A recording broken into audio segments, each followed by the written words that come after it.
Catatan serakan data tak terkumpul. Baik, seterusnya kita akan tengok bagaimana kita nak plot batang dan daun.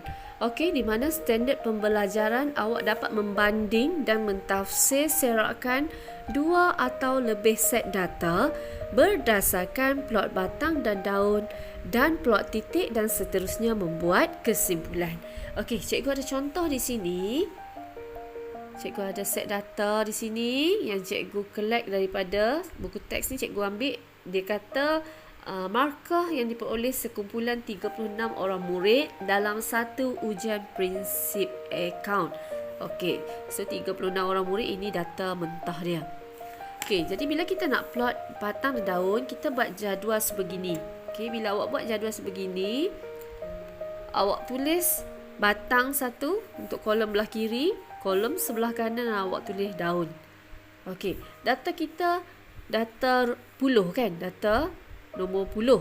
Jadi untuk nombor SAR, okey 7912 kita akan letakkan di daun. Okey, untuk nombor puluh, dua yang kat depan ni, 3, 4 dan seterusnya kita akan jadikan dia sebagai batang dan kita akan susun ikut turutan lah. Jadi awak perlu tahu data awak bermula dengan nombor apa yang paling kecil dan habis pada nombor apa yang paling besar. Okey, jadi bila kita dapati di sini, kita tengok, kita dapati nombor yang paling kecil ialah 27. Jadi kita tahu kita bermula dengan 2 kat sini. Okey, lepas tu kita ada 3. Kita ada 3 and then kita ada 4, kita ada 5. 2, 3, 4, 5. Okey, kalau ada lagi awak tambahlah. Macam ni kita tak ada dah, kita habislah sampai sini. Okey, ni cikgu buat lebih untuk tunjuk. Kalau ada lagi, you buat lagi sampai habis. Okey, daun. Kita tengok daun di sini. 27, memang data kita ni dah disusun. Okey, jadi mudah kerja kita. Kita terus tulis sahaja. Kita ada 27. Jadi 7, lepas tu kita ada 9. Lepas tu kita ada 31, 32, 34, 35, 35, 36, 37, 37, 38, 38, 39. Ini cikgu buat dah sampai 30 lebih, 39. Okay, and then kita sambung lagi lah. 4, yang batangnya 4 dan seterusnya batangnya 5. Okay, yang ni cikgu dah isi sampai habis plot batang dan daun. Jadi ini adalah kita punya jadual untuk plot batang dan daun. Okey, kekunci kat sini. Kunci ni maksud dia lah macam mana cara kita nak baca di sini. Okey, 27 bermaksud 27. Okey, 2 bawah ni garis ni 7 jadi bermaksud 27. Okey, boleh. So itu cara kita plot batang dan daun. Kita pecah 2 kolom. Kita jadikan nombor puluh sebagai batang dan kita jadikan nombor SAR sebagai daun. Okey, di sini ada zon informasi. Digit daun disusun dari nilai terkecil ke nilai terbesar. Okey, memang kita akan susun ikut kecil ke besar lah berdasarkan data yang kita ada. Okey. Okey, berdasarkan jadual batang daun yang kita buat ni, kita dapat tengok data kita yang terletak antara 40 hingga 49 paling kerap muncul. Paling banyak sekali berbanding data yang lain. Okey. Paling sikit adalah batang 27, 29 lah. Okey. So itu kesimpulan daripada plot batang daun yang kita buat berdasarkan contoh markah akaun tadi. Baik, seterusnya kita akan lihat bagaimana kita nak plot titik. Okey, di sini cikgu ada data sekumpulan 20 orang pelajar yang mengambil bahagian dalam kuis biologi. Okey, ini data mentah dia lah. Jadi untuk plotkan kita punya plot titik, okey, kita kena tahu satu titik mewakili satu cerapan di sini. Okey, dan skala yang kita nak buat mesti seragam. Okey, jadi first sekali mula-mula kita buat line kat bawah skala kita. Okey, so awak buat line macam tu. Okey, di sini bawah ni kita nak cerita tentang skor lah. Okey, kita cakap skor tadi kan. Okey, kita mula dengan kosong. Data kita yang paling ringkas adalah, paling kecil adalah kosong. Dia tak semestinya start dengan kosong bergantung kepada data. Okey.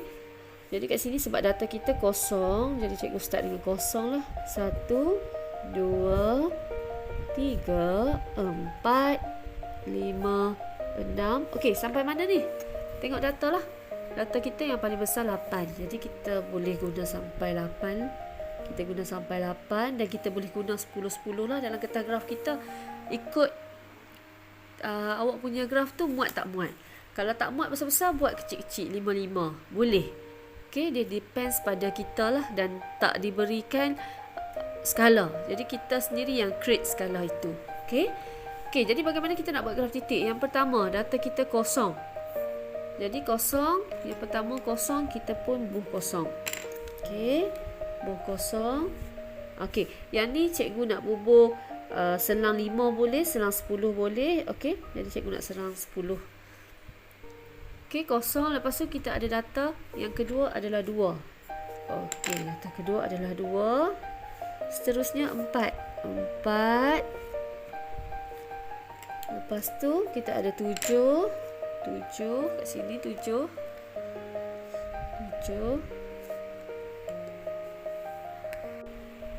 Okey. Seterusnya cikgu ada data 6. Okey, sampai habislah. Awak buat sampai habis, okey? Kosong. Kosong lagi sekali. So kita dah ada 2. Okey, kosong. 5 8 4. Okey, 4 pun dah ada 2 kali. Okey, sampai habis.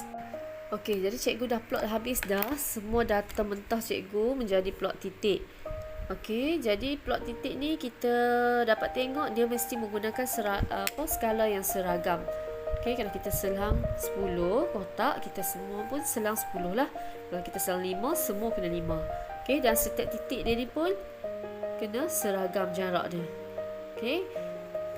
Okey, jadi itu tentang plot titik kuis biologi tadi. Jadi bagaimana kita nak analisis data kita ni? Okey, kita boleh cari, antara yang kita boleh cari adalah cerapan yang paling rendah. Cerapan paling rendah ni maksud dia nilai data kita yang paling rendah. Bukan kekerapan lah. Cerapan yang paling rendah. Paling rendah adalah kosong.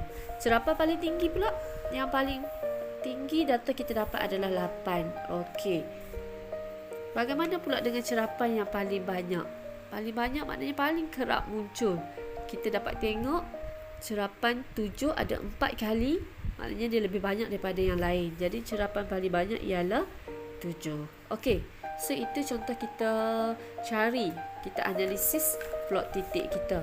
Okey, kita tengok kat sini zon informasi. Plot titik sesuai digunakan jika bilangan cerapan adalah tidak banyak. Okey, macam ni 0 sampai 8 dan dia tak banyak cerapan dia. Kalau cerapan kita banyak, so dia tak sesuai lah kita gunakan plot titik. Maka kita boleh guna plot tadi, plot batang dan daun. Okey.